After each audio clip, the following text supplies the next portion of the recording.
ओम नमः शिवाय। नमस्कार प्रिय भक्तगणों, स्वागत है मेरे सुविचार YouTube चैनल पर। आज हम आपको इंदिरा एकादशी की व्रत कथा सुनाने जा रही हूँ।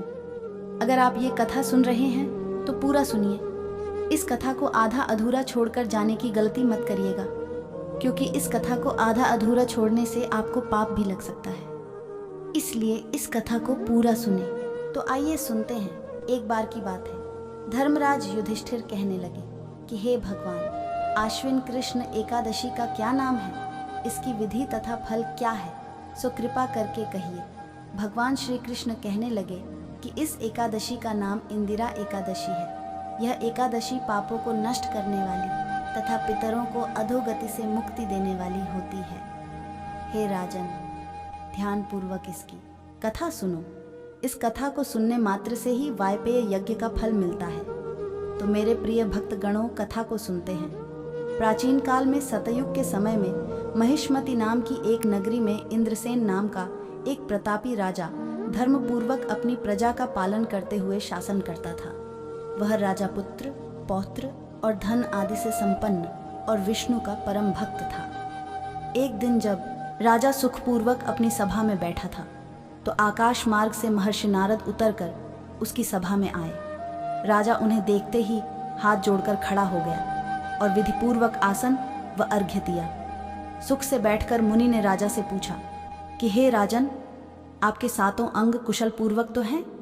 तुम्हारी बुद्धि धर्म में और तुम्हारा मन विष्णु भक्ति में तो रहता है?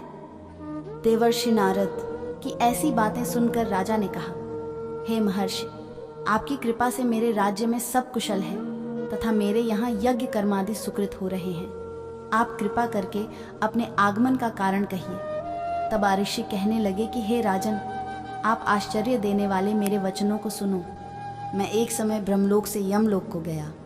वहाँ श्रद्धापूर्वक यमराज से पूजित होकर मैंने धर्मशील और सत्यवान धर्मराज की प्रशंसा की। उसी यमराज की सभा में महान ज्ञानी और धर्मात्मा तुम्हारे पिता को एकादशी का व्रत भंग होने के कारण देखा। उन्होंने संदेशा दिया, सो मैं तुम्हें कहता हूँ। उन्होंने कहा कि पूर्व जन्म में कोई विघ्न हो जाने के कारण मैं यमराज के निकट रह रहा हूँ। सो हे पुत्र, यदि तुम अश्विन कृष्णा इंदिरा एकादशी का व्रत मेरे निमित्त करो तो मुझे स्वर्ग की प्राप्ति हो सकती है। इतना सुनकर राजा कहने लगा कि हे महर्षि, आप इस व्रत की विधि मुझसे कहिए।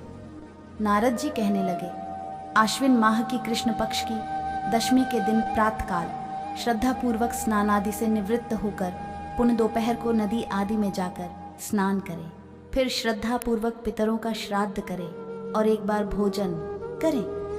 प्रातःकाल होने पर एकादशी के दिन दातून आदि करके स्नान करें। फिर व्रत के नियमों को भक्तिपूर्वक ग्रहण करते हुए प्रतिज्ञा करें कि मैं आज संपूर्ण भोगों को त्याग कर निराहार एकादशी का व्रत करूंगा। हे अच्युत, हे पुंडरीकाक्ष, मैं आपकी शरण हूँ, आप मेरी रक्षा कीजिए। इस प्रकार नियम पूर्वक शालिग्राम की मूर्ति के आगे विधिपूर्वक श्राद्ध करके योग्य ब्राह्मणों को फलाहार का भोजन कराएं और दक्षिणा दें। पितरों के श्राद्ध से जो बच जाए उसको सूंघ कर गौ को दें तथा धूप दीप, गंध, पुष्प, नैवेद्य आदि सब सामग्री से आर्षिकेश भगवान का पूजन करें। रात में भगवान के निकट जागरण करें। इसके पश्चात द्वादशी के दिन प्रातःकाल होने पर भगवान का पूजन करके ब्राह्मणों को भोजन कराएं। भाई बंधु, स्त्री और पुत्र सहित आप भी मौन होकर भोजन करें। नारद जी कहने लगे कि हे राजन, इस विधि से यदि तुम आलस्य रहित होकर इस एकादशी का व्रत करोगे तो तुम्हारे पिता अवश्य ही स्वर्गलोक को जाएंगे। इतना कहकर नारद जी अंतर्ध्यान हो गए। नारद जी के कथनानुसार राजा द्वारा अपने बांधवों तथा दासों सहित व्रत करने से आकाश से पुष्प वर्षा हुई और उस राजा का पिता गरुड़ पर चढ़कर विष्णु लोक को गया। राजा इंद्रसेन भी एकादशी के व्रत के प्रभाव से निष्कंटक राज्य करके अंत में अपने पुत्र को सिंहासन पर बैठाकर स्वर्ग लोक को गया। हे युधिष्ठिर, यह इंदिरा एकादशी के व्रत का महात्म्य मैंने तुमसे कहा।